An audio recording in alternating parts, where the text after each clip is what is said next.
Hello everyone, we are going to start today with our chapter number 9, physical and chemical changes. In this part 1, we are going to talk about the changes. Yes, now when you go to bed, it is dark all around and in the morning it is bright. So gradually when the sun sets in the evening, it is dark again. So we say that night has fallen and birds go off sleep during this time, and we experience a lot of change every day. Yes, when you visit a garden, you see the buds are blooming into flowers, the seedlings are coming up, the old leaves are turning brown. So these all are the changes that we see, and of course change is a natural phenomena. And you must have seen vegetable curries at home, pulses, rice being cooked. Have you all observed that how these raw vegetables or raw pulses changed into cook one? So this all are what? These all are changes that occurs in our day-to-day life, and we all look forward for them. Now in this particular chapter we are going to understand the different types of changes. We are going to identify which all are chemical changes and physical changes, and we'll even differentiate between both of them, and we are going to even see the topic, that is crystallization. So first of all, we are going to talk about the physical and chemical changes that occur. Now you have already studied about various types of changes in your earlier class, but you may like a change or may not like a change. Yes, some changes are visible, some are not. Some take a longer time, some takes a shorter time. Some changes can be reversed while some cannot be. Some changes are chemical while others are physical. So in this particular chapter we are going to talk about physical and chemical changes. A change, they can occur naturally, and sometimes we are also responsible for bringing about a change. Yes. So when there is a change occur, whenever a change occurs, it may bring about a change in shape, size, color, form of the substances. Changes are then accordingly classified into two categories, that is physical and chemical changes. Now if you observe carefully, many a times if we take an example of a paper. Now first, if we crumple the paper, then we cut it into pieces of paper, the same paper is then painted. Now all these three changes which occurred was actually a physical change.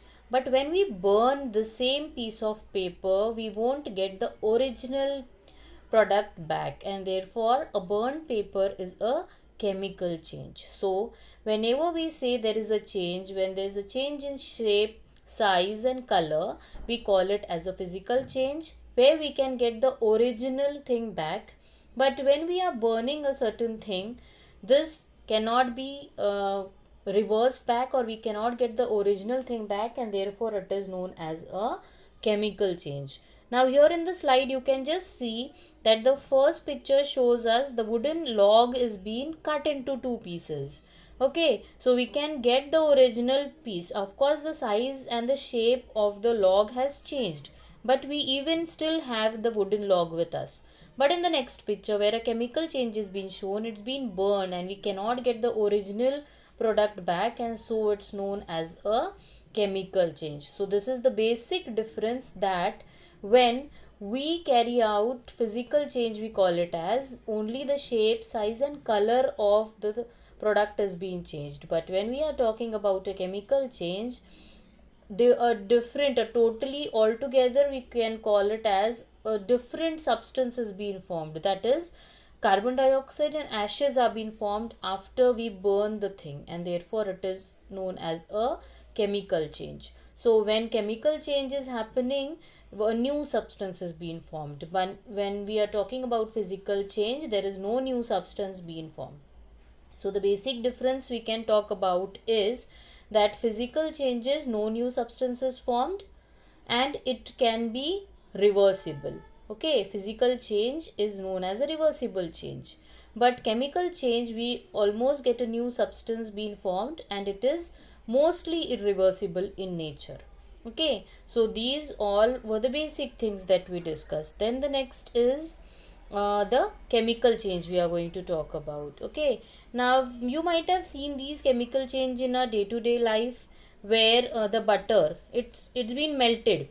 So here in the slide we are going to talk about the physical change and the chemical change. Now in the picture you can see that the butter when heated it melts. Even when the ice cube is kept at room temperature it melts. But the original thing, that is water, or the earlier picture butter, remains the same. The characteristics are not changing, and therefore it is known as a physical change. But in the chemical change, the nail, it becomes rusty. Why? Because when it is exposed with the atmosphere, it comes in contact with oxygen and changes its properties, and therefore it is known as a chemical change. Or the second example is of a dough, where a dough of a flour is being made, and out of which baking the bread is being made, where other substances are added to it, and then a bread is being made. So we cannot get the dough back when a bread is being made out of it, and so though it is therefore it is known as an irreversible change. Then we have the next thing in which we are going to talk, next topic in which we are going to discuss about neutralization, which is a chemical change. Now what is neutralization?